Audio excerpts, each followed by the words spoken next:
Tivemos hoje um fim melancólico da CPMI Cachoeira, talvez o mais melancólico de todos que tivemos a oportunidade de assistir no Parlamento Brasileiro desde que aqui nos encontramos.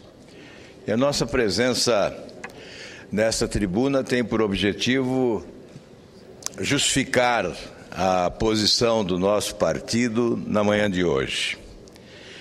Votamos contra o relatório apresentado pelo deputado Odair Cunha, muito mais pelo que o que dele não constou do que propriamente o que dele constou.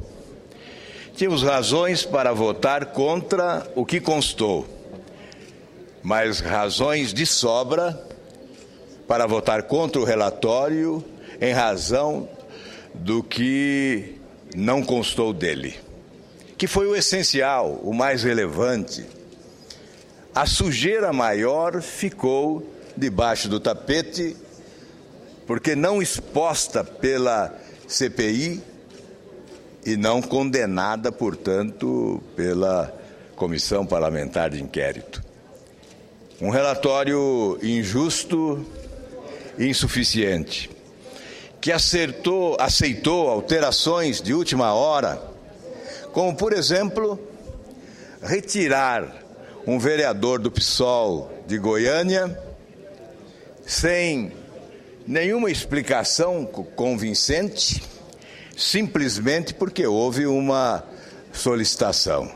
E nós sabemos dos envolvimentos deste vereador no esquema de Cachoeira.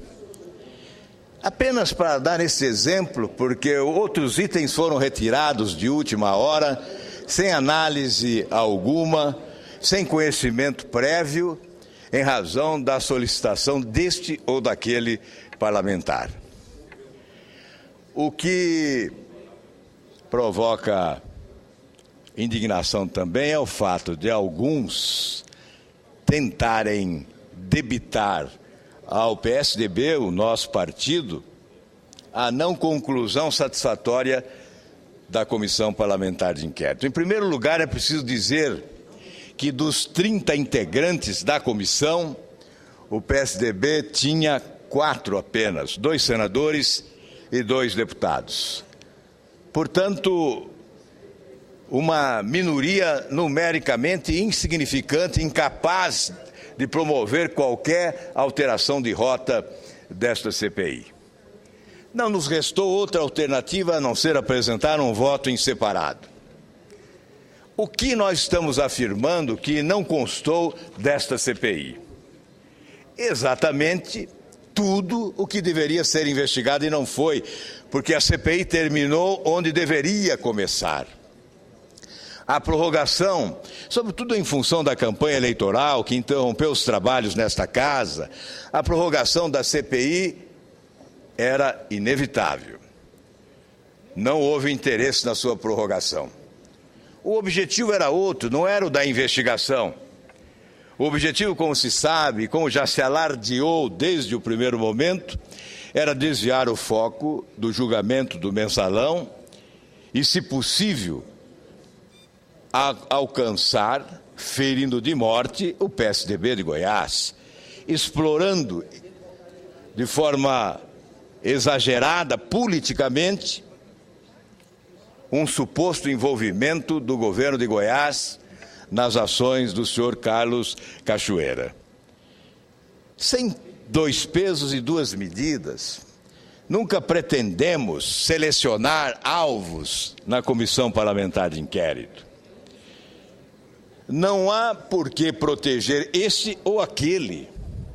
Ocorre que o relatório final apenas repete ações desenvolvidas pela Polícia Federal e já encaminhadas ao Ministério Público.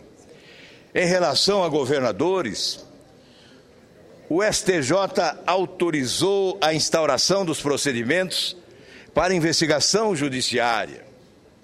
E essa investigação judiciária está em curso. A CPI é apenas, como se diz popularmente, através desse relatório, choveu no molhado, chegou com atraso, porque as providências já haviam sido adotadas anteriormente e estão em procedimento no Ministério Público Federal. Afirmei que a CPI escondeu o que deveria revelar. 18 empresas fantasmas receberam 421,6 milhões de reais. Por que são empresas fantasmas? Porque empresas de fachada, sem quadro de pessoal, sem folha de salários, sem produzir equipamentos, objetos, sem prestar serviços de qualquer natureza, sem realizar obras. Empresas constituídas para ocultar valores, promover a lavagem do dinheiro sujo e promover também a evasão de divisas através de remessa de recursos públicos subtraídos desonestamente dos cofres da União para contas no exterior em paraíso fiscal. 18 empresas, das 18 empresas, quebramos o sigilo de apenas 6, que movimentaram 108 milhões de reais. Portanto, 312 milhões e 700 mil reais não foram investigados. Alguns senadores incluíram mais 2 empresas que movimentaram 128 milhões de reais.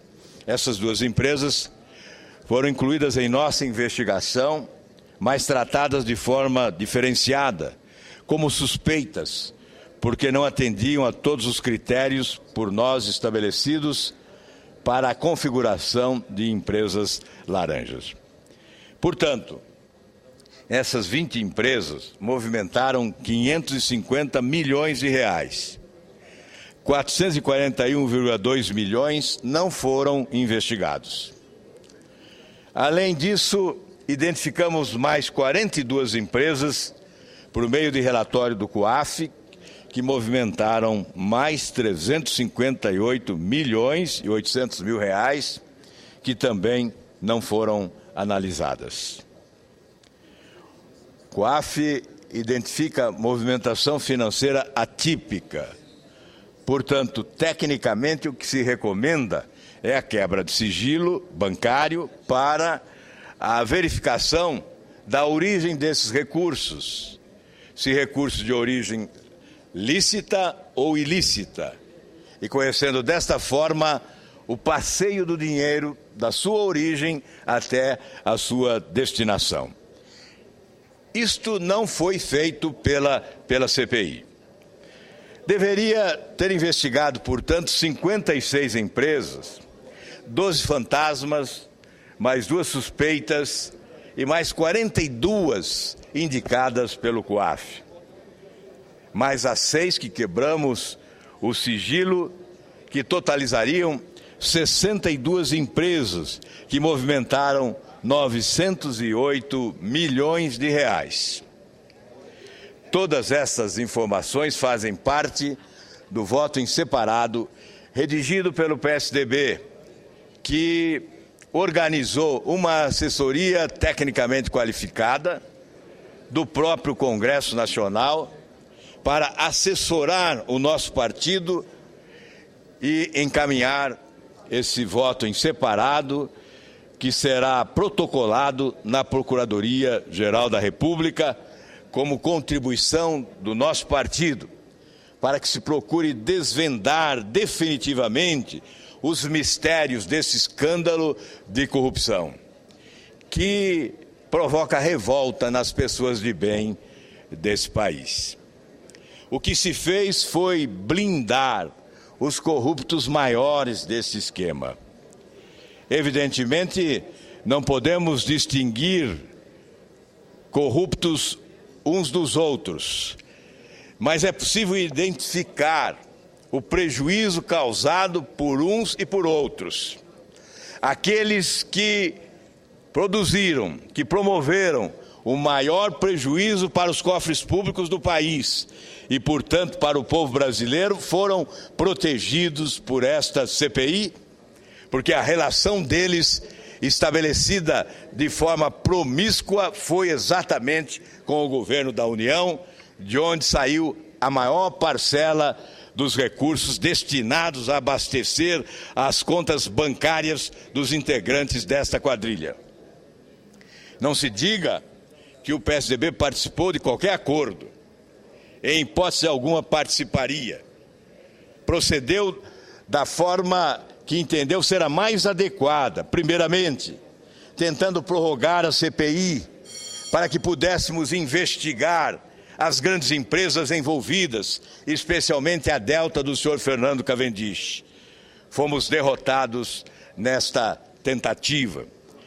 Depois tentamos fazer prevalecer o nosso voto em separado.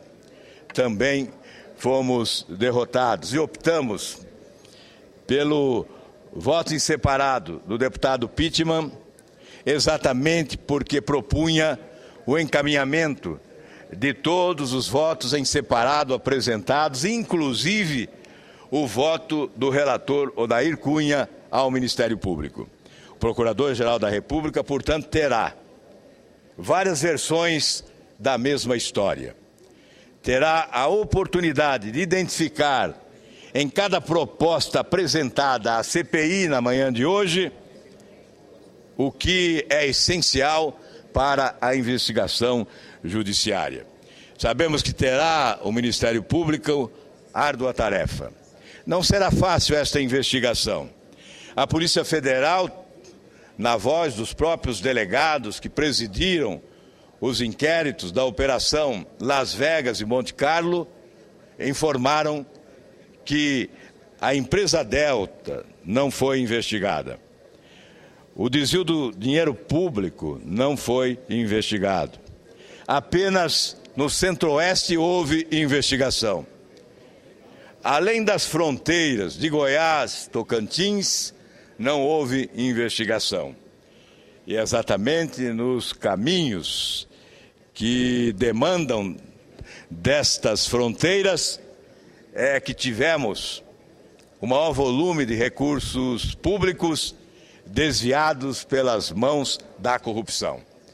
Portanto, a nossa crença no trabalho do Ministério Público é desconfortável afirmar desta forma, mas o Congresso Nacional abdicou de sua responsabilidade, não investigou. Estamos transferindo ao Procurador-Geral da República a responsabilidade para a instauração dos procedimentos que se fazem necessários para a continuidade das investigações que mal começaram, se considerarmos a amplitude deste esquema de corrupção. No meu entendimento, senhor presidente, um dos maiores da história do Brasil, sobretudo se considerarmos os valores financeiros. Muito obrigado a Vossa Excelência pela condescendência.